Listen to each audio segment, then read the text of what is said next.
안녕하세요. 화평케 하는 자입니다. 오늘 날씨가 진짜 더운 것 같아요.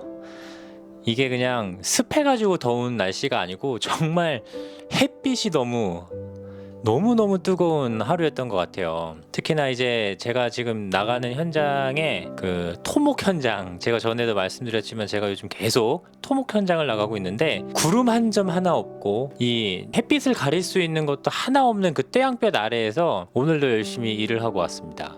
저번 주에 정말 날씨가 너무너무 더울 거라는 그 예보가, 사실 우리 기상청을 잘 믿지 못하잖아요. 기상청이 자주 틀리잖아요.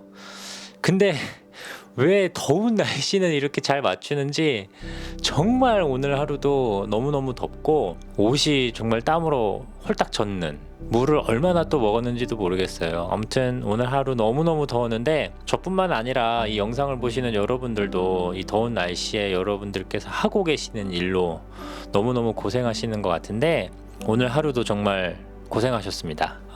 제가 요즘 나가는 현장에 그 현장 반장님이 2분 계시고요. 또 저랑 같이 인력사무소에서 나온 한 분의 반장님이 계시는데 저까지 총 4명에서 그 현장에서 일을 해요. 근데 진짜 참 재밌는 사실이 뭐냐면 이 4명에서 같이 일을 하다 보니까 또 일을 하면서의 백미가 소위 말하는 노가리 타임.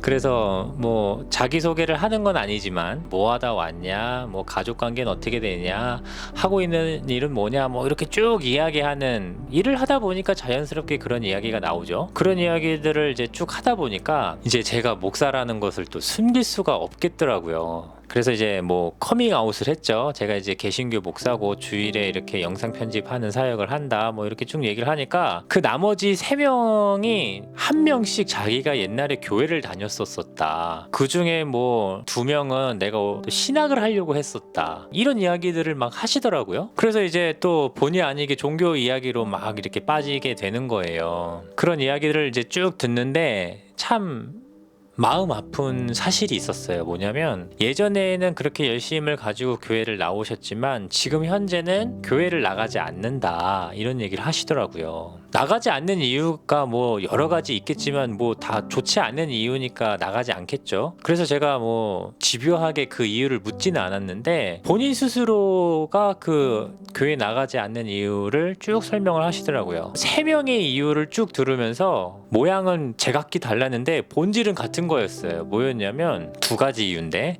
첫 번째는 정말 절망스러운 상황, 내가 고통당하고 있는 사람 혹은 다른 사람이 고통당하고 있는 그 순간에 하나님은 어디에 계셨느냐, 요 의문점이 있어서가 첫 번째고, 2번째는 뭐냐면 목사의 잘못된 모습을 보고 교회를 떠났다, 이런 얘기를 하시더라고요. 첫 번째 이야기부터 조금 하면 그 3명 중에 2분이 그 이야기를 하신 건데, 자기가 정말 고통스럽고 좌절하고 정말 어떻게 이 상황을 헤쳐나가야 될지 모르는 그 순간 하나님이 참 신이시면 도대체 어디 계셨느냐, 내가 이렇게 울부짖고 고통당할 때 하나님 도대체 어디 계셨느냐, 그때 만약 나를 붙들어 주시고 이끌어 주셨으면은 내가 신앙을 잃어버리지 않고 계속 하나님을 믿었을 것이다, 이런 이야기들을 하시더라고요. 근데 사실 그 얘기가 남 얘기 같지가 않더라고요. 왜냐하면 저도 쭉 인생을 살아오면서 되게 굴곡이 많은 인생을 살았다고 생각을 하는데 최근까지도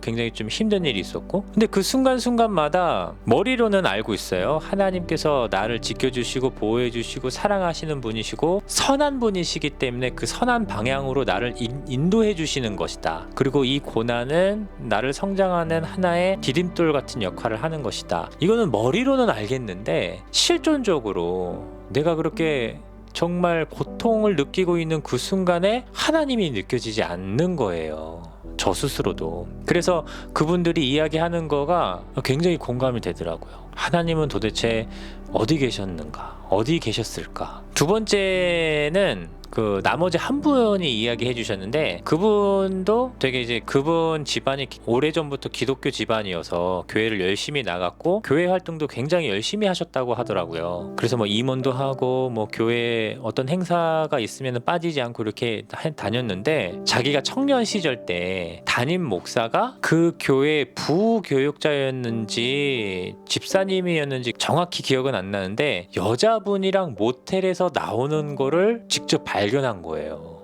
그러니까 여자 전도사님이든 여자 집사님이든 그 현장은 불륜 현장이었고, 그거를 자기가 그 모텔에서 나오는 것을 두 눈으로 보니까 너무 신앙에 대한 회의감이 생겼더라는 거죠. 근데 이거를 교회에다가 탁 이야기하기가 이게 좀 어려웠었던 거겠죠. 그래서 이게 좀 자기 혼자만 끙끙 앓고 있었는데, 어느 날 그 목사님이 자신의 집으로 부모님 신방을 오신 거예요. 그래서 거기서 막 찬송가 부르고 말씀 전하고 하는 모습에 너무나 그 이중적인 모습이 느껴지고 화가 치밀어서 그 자리에서 그 목사님 멱살을 잡고 집으로 내던지고, 나는 다시는 교회를 나가지 않겠다고 그 자리에서 이제 선포를 하게 된 거죠. 그러면서 그 이야기들을 이제 쭉 들으면서 제가 무슨 말을 못 하겠더라고요. 물론 세 분이 저한테 그 상황에서 왜 하나님이 안 계시는 거냐, 하나님 도대체 어디 계시는 거냐, 그리고 기독교인들 특히 목사가 그런 행동을 해도 되냐 막 이렇게 따지거나 저한테 뭐 추궁을 하고 답을 알려달라는 식으로 이야기를 하신 건 아니었는데, 제가 개신교 목사이고 교회를 나가는 걸 알고 계시니까 제가 거기에서 뭐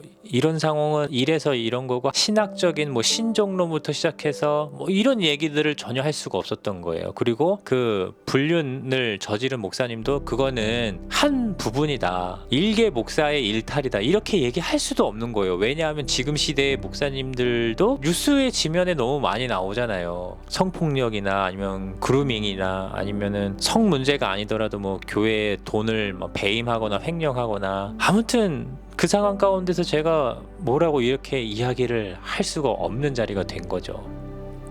그리고 속으로 이렇게 생각을 했어요. 아, 하나님은 왜 이런 상황을 또 저한테 주셔가지고 이 자리를 가시방석으로 만드셔서 나를 옴짝달싹하지 못하게 만드시냐고, 참 얄궂으신 하나님이시라고 속으로 이렇게 막 불평 아닌 불평을 했던 거죠. 근데 제가 그렇게 이야기를 들으면서 이제 좀 마음이 씁쓸했던 건 뭐냐면, 사실 그분들뿐만 아니라 얘기를 안 해서 그렇지 정말 대한민국에 교회 한번 안 나간 사람이 없었을 것이다라는 생각이 쓱 지나가면서, 그런데 그 많은 사람들을 왜 교회가 붙들지 못하고 잘 양육하지 못했을까라는 좀 마음 아픈 반성을 좀 하게 되더라고요. 사실 뭐 저희 윗세대까지만 해도 교회 가는 게 하나의 놀이였었잖아요. 뭐 문학의 밤이라든지 아니면 뭐 크리스마스 때 먹을 걸 사다 준다든지, 아니면 선생님들께서 교회 학교 학생들 모아다 놓고 재밌게 뭐 놀거나 또 맛있는 거 먹으러 가거나, 어떻게 보면은 사회적으로 굉장히 어둡고 쓸쓸한